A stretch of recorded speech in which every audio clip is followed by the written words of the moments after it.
Olá a todos, meu nome é André Florentino, da IDAG do Brasil.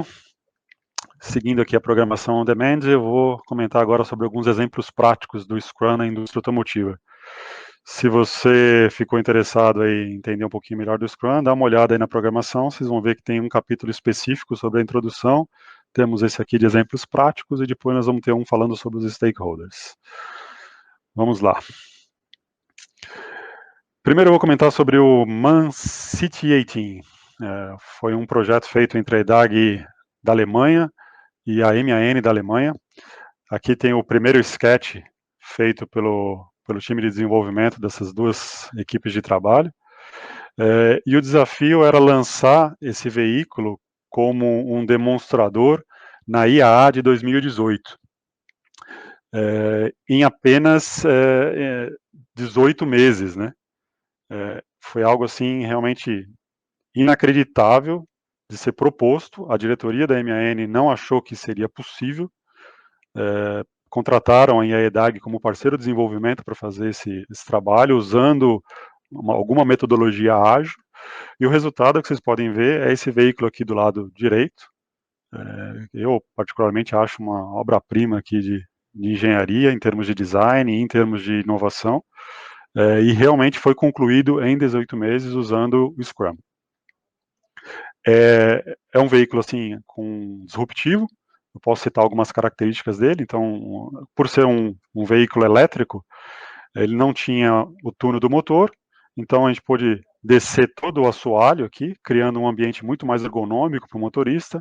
Repare aqui no para-brisa, ele é um para-brisa panorâmico, a coluna A é empurrada todinha para trás, aqui aumentando a visibilidade dos pedestres. Porta de correr aqui na lateral, no lado do passageiro, ou seja, ergonomia excelente. A entrada do primeiro degrau era muito baixa, a mais baixa do mercado. Então, tudo isso é algo que não está assim normal, não é comum no desenvolvimento de veículos comerciais e precisava ser validado de alguma forma, né? Vocês podem ver aqui o que a gente chama de quartel-general. Então, nós tínhamos uma equipe principal de desenvolvimento, né? O Scrum Master, o Product Owner e o time de desenvolvimento, basicamente trabalhando nessa área que para muitos aqui pode parecer assim caótica, desorganizada, mas lembra que o Scrum ele é um time autogerenciável, auto-organizável, então eles têm que interagir muito rapidamente um contra o outro. E cada um desses integrantes aqui, eles tinham outros times associados a eles, então eles precisavam ter a integração rápida. Do lado direito aqui vocês veem um evento clássico, né? Está sendo montado um veículo aí em uma planta piloto ou em algum lugar. As pessoas se reúnem aqui em volta do veículo e nesse momento já estava acontecendo um daily scrum, na verdade. Então eu coloquei aqui o veículo A, tinha um Kanban board lá no fundo, o veículo B com outro Kanban board. Essa era uma reunião de 15 minutos para conversar com os mecânicos, com os eletricistas, sobre o que eles iam fazer no dia, o que eles tiveram de impedimentos aí no dia anterior, que postergaram em alguma atividade, e o que eles estão vendo de montagem para o outro dia. Basicamente, essas são 3 perguntas assim bem clássicas do Daily Scrum, sabe? Não necessariamente você precisa seguir elas, mas elas normalmente são feitas. Imagina você chegar aí no 16º mês e você vai apresentar um veículo parcialmente pronto lá na planta piloto para os seus stakeholders, né? Isso é uma receita para catástrofe, né? E eu posso falar assim por experiência própria. É bem comum os stakeholders aparecerem lá na frente, e aí a hora que eles vão fazer uma avaliação de algo que já está com uma maturidade enorme, com um valor enorme, eles fazem um comentário que faz às vezes o projeto mudar da água para o vinho. Normalmente retrocede alguns meses, quando não retrocede integralmente, porque um stakeholder não gostou, falou isso não vai dar certo, isso não vai ser vendável, volta para a prancheta. E aí é dinheiro jogado fora, tempo jogado fora. Além do estresse que isso vai causar para ser corrigido, né? Então, como é que a gente evitou isso? Logo no início, nós utilizamos técnicas que já existem. Por exemplo, o Citibuck não é algo desconhecido na indústria automotiva, né? A característica que foi nesse projeto é que o Citibuck aconteceu assim no segundo sprint, se não me engano.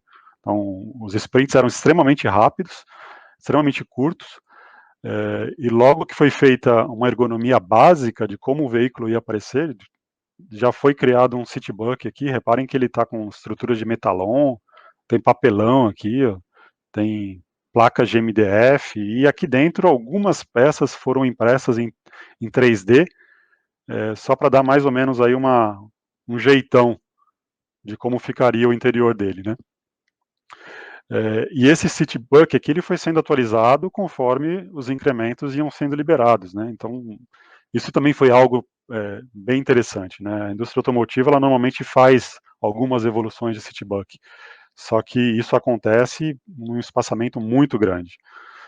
Aqui não, aqui era basicamente sprint sim, sprint não, estava tendo algum tipo de atualização do Citibuck para poder ir apresentando isso para os stakeholders e mostrando incrementos para os stakeholders de forma assim bem pragmática, né?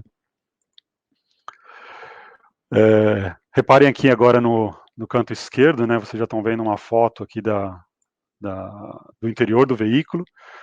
Dá a impressão que já é um veículo de produção, 100% liberado, com tecnologias definitivas, mas na verdade não. O que aconteceu aqui foi uma abordagem usando incrementos de manufatura.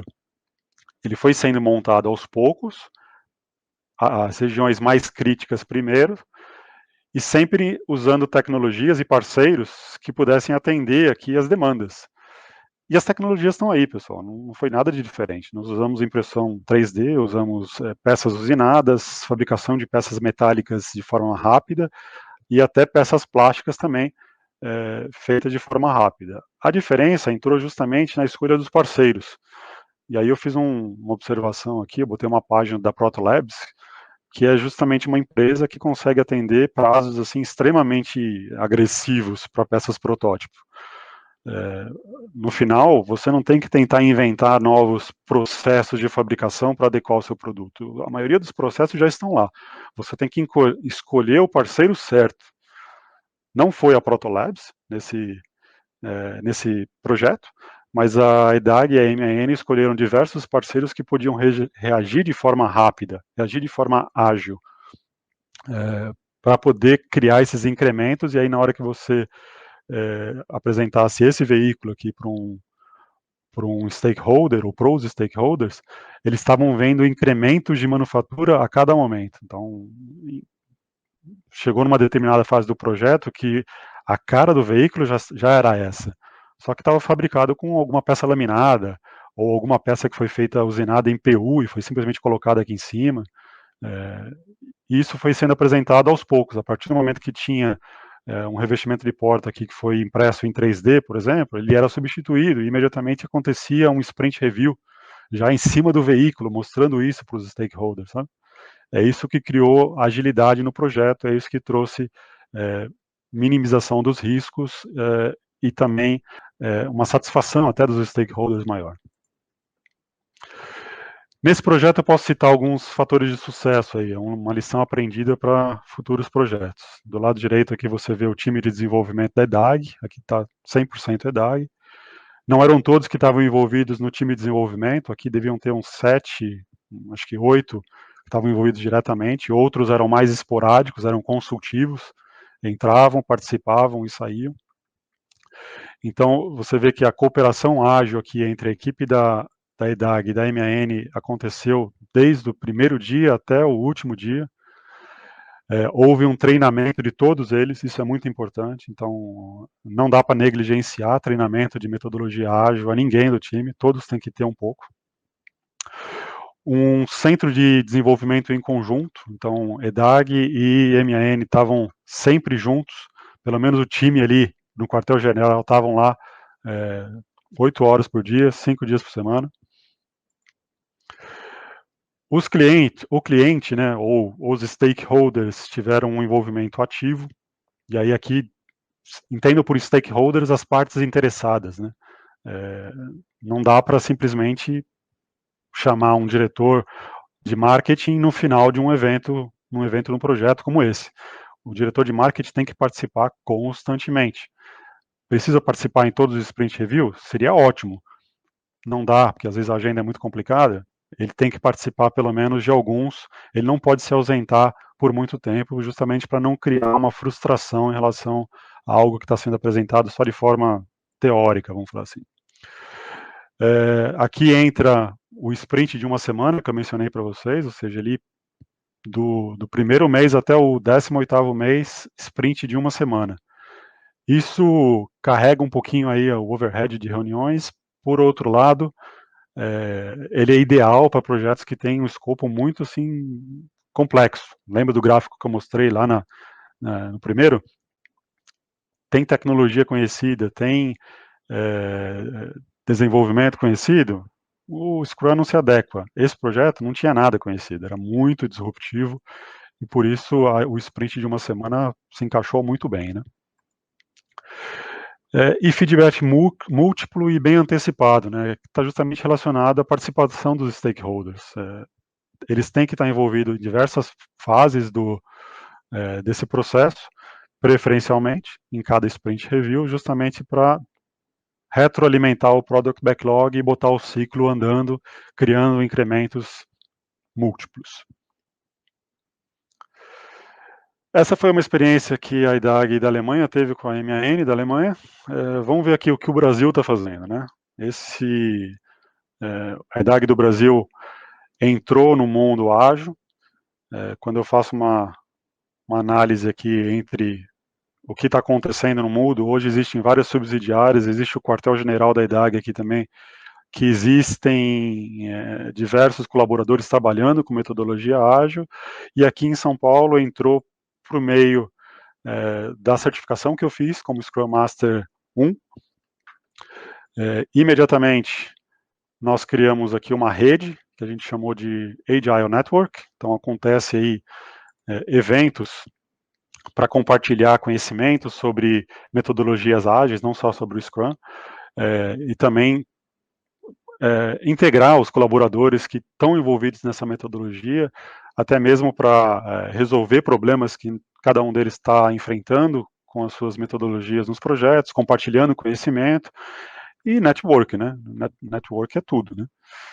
As reuniões acontecem aí a cada 4 semanas, elas estão acontecendo de formas remotas, obviamente, vem funcionando muito bem. É usada um tipo de reunião que a gente chama de bar camp, com agenda pré-definida, e cada um compartilha um pouco aí do que está vivendo com os seus projetos, né? E atualmente tem de 11 a 12 participantes, envolvendo 6 localidades. Cada vez que alguma subsidiária inicia um projeto aí com metodologia ágil, essa rede vai se expandindo. Vendo o que a IDAG do Brasil está fazendo aí atualmente, eu chamei de Projeto X. Esse Projeto X aí envolve uma elaboração e capacitação de um time de desenvolvimento para atuar no desenvolvimento de software embarcado. Nesse caso, o software embarcado é uma VCU, é um Vehicle Control Unit, e envolve também uma transferência tecnológica, né, uma transferência de tecnologia. Ou seja, não é simplesmente o time aprendendo a metodologia ágil. O time tem que documentar todo esse processo para criar como se fosse um manual e não simplesmente depender das pessoas. Nós estamos querendo criar um processo de desenvolvimento de software embarcado para esse cliente. O famoso novo normal, né? Essa palavra me dá um pouco de aversão. Para mim não tem novo normal, tem justamente aquilo que eu falei anteriormente sobre inspeção e adaptação. Então, todo o processo começou com uma capacitação do time. É um lessons learned que eu já falei para vocês, lá da Alemanha. Então, nós fizemos aí com o pessoal da ThriveMe, que é uma empresa da IDAG, organizamos um treinamento online. Você vê que aqui o treinamento de Scrum está acontecendo online, foram 8 horas de treinamento. Obviamente que não foi sensacional, que nem seria presencial, mas funcionou muito bem. O pessoal da ThriveMe aqui ajudou muito a gente. Teve pessoas aqui, integrantes do time, que nunca ouviram falar de Scrum, e hoje já estão trabalhando assim, 100% integrados no framework. Um dos desafios que nós tivemos aí para esse projeto foi justamente usar o modelo V, né? O modelo V é conhecido por todo mundo, uma atividade aqui depois da outra, às vezes ela se encaixa aí na forma de sobreposição, mas primariamente uma após a outra até chegar em aceitação, em teste de aceitação. O que nós fizemos com o modelo V? Nós pegamos e quebramos ele em duas fases, né? Propusemos para o cliente uma fase 1, que envolvia a maior área de risco do projeto, porque se você vai fazer um desenvolvimento de software embarcado, normalmente você precisa ter requisitos já bem definidos, e o cliente nos mencionou que isso não estava muito claro. Então nós adotamos esses sprints de uma semana justamente para minimizar o risco e reagir rapidamente a impedimentos que acontecessem. E aí, uma vez isso concluído, nós entraríamos numa segunda fase de 2 semanas. Hoje nós já estamos aqui nessa segunda fase, vocês vão ver mais para frente aí como é que está essa evolução no modelo V nesse projeto. Ferramentas e técnicas, para quem nunca viu um backlog, todo mundo fala de backlog, product backlog, mas o que é isso? Bom, aqui tem uma foto do sistema que a EDAG trabalha, que são ferramentas da Atlassian. Aqui você vê diversas linhas, né? Isso aqui são os itens do que fazer. Repare que aqui tem um sprint rolando, estamos no 15º sprint, ele está ativo. E aqui do lado esquerdo são os épicos. Nós fizemos aqui uma proposta justamente de transferir o modelo V, ou usar o modelo V como um esqueleto do nosso framework. Então, essas etapas do modelo V, elas entraram aqui como épicos. Existem outros épicos que estão envolvidos no Product Backlog, mas uma vez que esse esqueleto foi colocado, na hora que eu tenho uma reunião de refinamento, eu falo eu porque eu sou o Scrum Master desse projeto, quando eu tenho uma reunião de refinamento com o Product Owner, nós usamos essa sequência aqui do modelo V para selecionar o que traz valor para o projeto. Então, no momento, eu devo fazer um teste unitário de um pedaço do software que eu sei que já está pronto? Mas o teste unitário está lá na frente, não precisaria fazer agora. Vai trazer valor para o projeto? É interessante fazer isso agora? Então a gente vai lá e coloca ele lá na frente. Então, dessa forma, a gente quebrou essa sequência do modelo V. E vocês vão ver que isso se mostrou assim bem interessante, né? Olhando aqui para o lado direito, dá para reparar que o nosso Product Backlog aqui, ele já tem 155 itens aqui, né, incluindo épicos e histórias. Isso aqui não está congelado, isso aqui vai crescendo conforme nós vamos recebendo feedbacks e conforme o projeto vai aumentando a maturidade, né? Mostrando também um pouquinho do que está acontecendo no projeto. Burn Down Chart é algo clássico do Scrum, ou seja, eu parto lá do início do Sprint Backlog, depois que o time selecionou um pouquinho as atividades e criou o plano de ação do Sprint. Uma pergunta clássica que acontece é como é que você mede isso, né? Como é que você sabe que o time vai conseguir completar isso? Existem algumas ferramentas, alguns métodos para fazer isso, e um deles é o Story Points, que é uma medida adimensional para evitar usar horas, né? Porque 8 horas para mim não são 8 horas para o fulano X, não são 8 horas para o fulano Y, cada um tem o seu ritmo. Então, a gente tenta fazer uma medida adimensional em função do que vai sendo aprendido ao longo do tempo. Hoje, eu já sei que o meu time consegue responder numa certa velocidade. Então, se na hora que o time está selecionando as tarefas e criando o plano de ação, eu reparo que os story points estão excedendo um certo valor, eu dou um sinal de atenção para o time falando, pessoal, tem certeza que isso vai dar certo? Olha a velocidade que vocês tiveram no passado, olha a complexidade que vocês estão tendo agora, talvez isso não vai dar certo. E aí o time reage. E isso pode ser visto aí no gráfico da direita, né? O gráfico da direita representa aí 30 dias de trabalho, mais ou menos, onde o time cria e fecha tarefas, mantendo aí até um princípio do Kanban, né?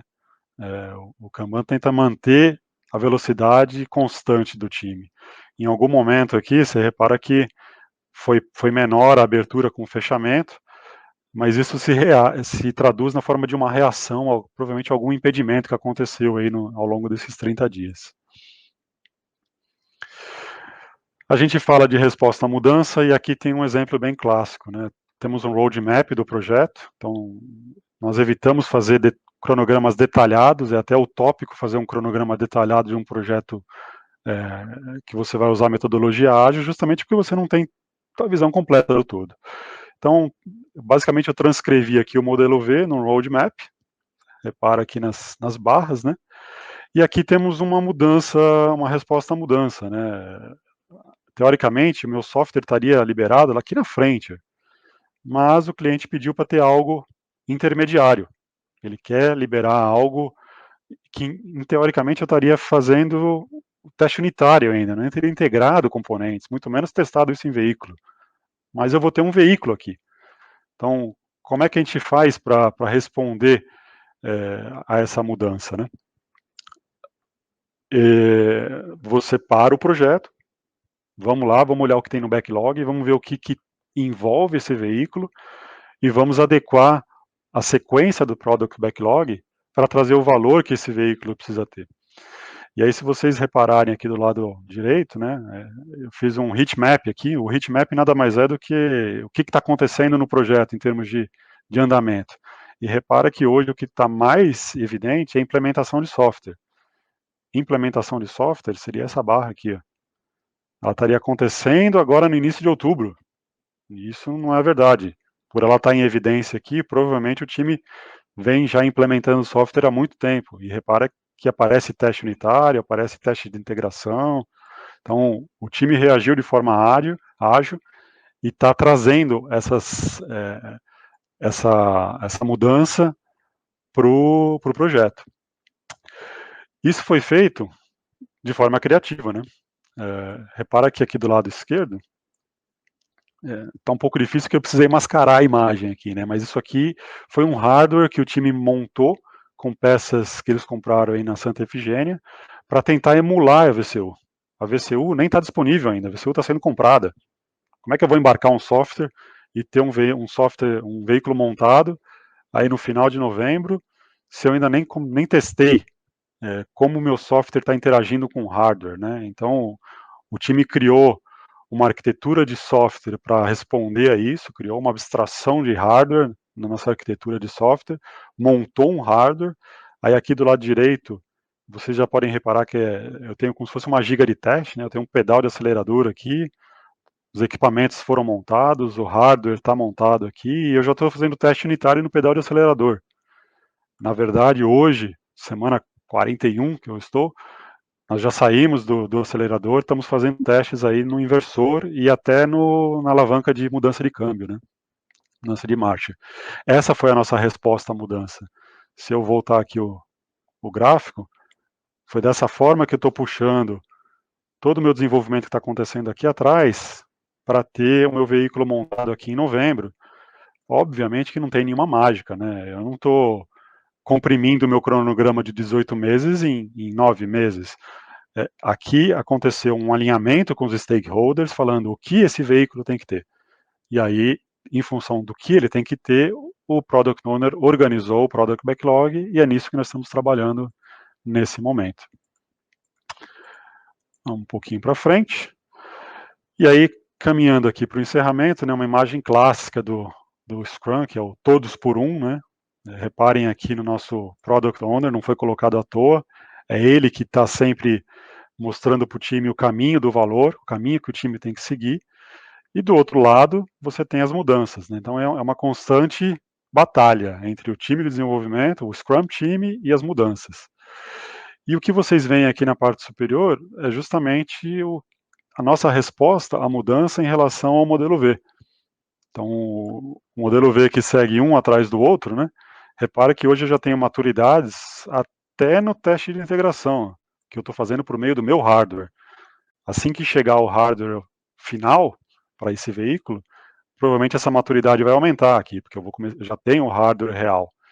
E aí os testes começam a acontecer já com pedaços de software que foram implementados, e essa barra começa a se fechar mais, né?